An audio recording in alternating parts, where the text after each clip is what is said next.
Just hours ago, the attorney representing former Speaker of the House, Lee Chatfield, is addressing allegations that Chatfield sexually abused a woman for more than a decade, beginning when she was underage. This comes as Michigan State Police say they are investigating claims against the former House Speaker. Our Andrew Feather is in Kalamazoo, and Chatfield's attorney says he's not denying the relationship happened, but claims it was not illegal. Chatfield's attorney says that he has had affairs while he was married, including one to the woman making these accusations now, but denies there was ever any sexual abuse or sexual assault. State police in northern Michigan confirmed to me they are now assisting Lansing police in the investigation. Former House Speaker Lee Chatfield is under investigation, accused of repeatedly sexually abusing a woman for more than a decade.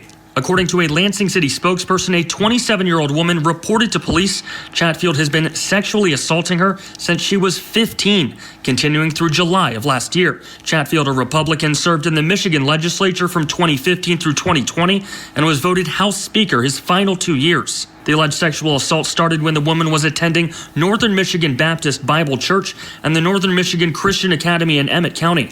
Chatfield was a coach and teacher at the school before he was elected to the Michigan legislature. We will follow up with any investigative resources that they are requesting up here, interviews, and then turn our findings over to Lansing Police Department or the appropriate venue for prosecution if anything is found.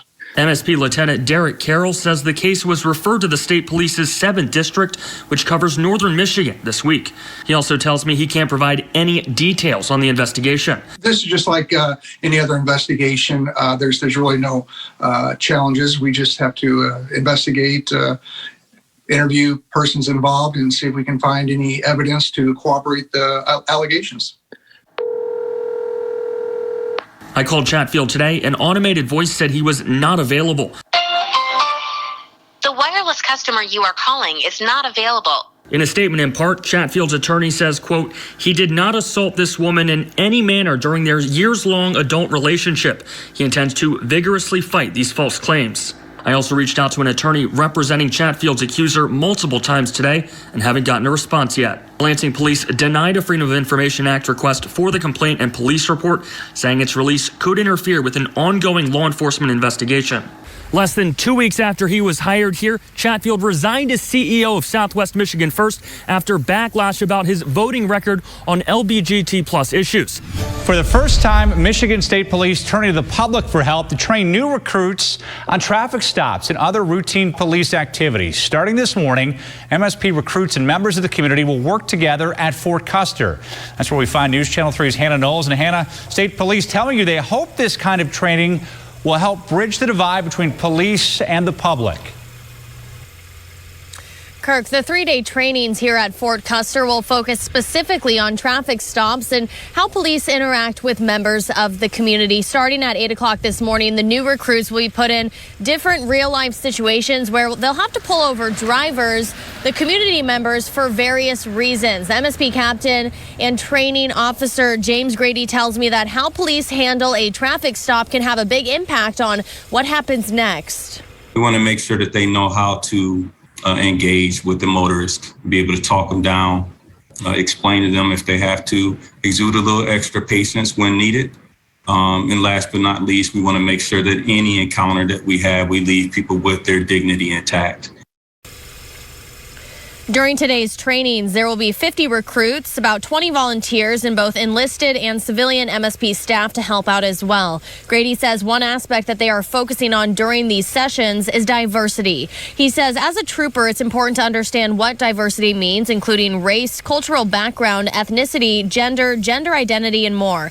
In addition to traffic stops, Grady says recruits will also face scenarios of responding to domestic violence and finding illegal weapons and drugs in vehicles. Now, Grady tells me that he was very surprised by the overwhelming support MSP received from the community and volunteering for this training session. He says in total they had 470 volunteers for these 3-day trainings, again, taking about 20 volunteers for this session. He says it is a great way for people to understand exactly what MSP does firsthand. He says that they are hiring, so if you want to learn more about that, you can head over to our website soon. Shortly, that's WWMT.com. All right, thanks, Christina. Early Learning Neighborhood Collaborative, or ELNC, is receiving a $12 million grant from the Stryker Johnston Foundation.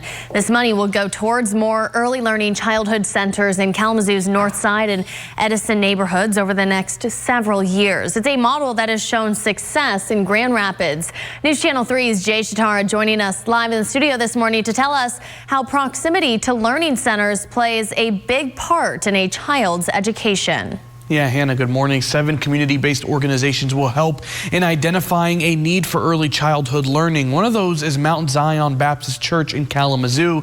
The church says an alarming number of kids right now are not getting the care they need to prepare for elementary school. Now, Kathy Wortham is the operations director for Mount Zion Baptist Church. She says a study with the North Side and Census Tract shows 334 students in a part of Kalamazoo and Kalamazoo Township, which makes up zip code 49007. Now, she says they are not serving over 70% of kids that are 3 years old for early childhood learning in that zip code.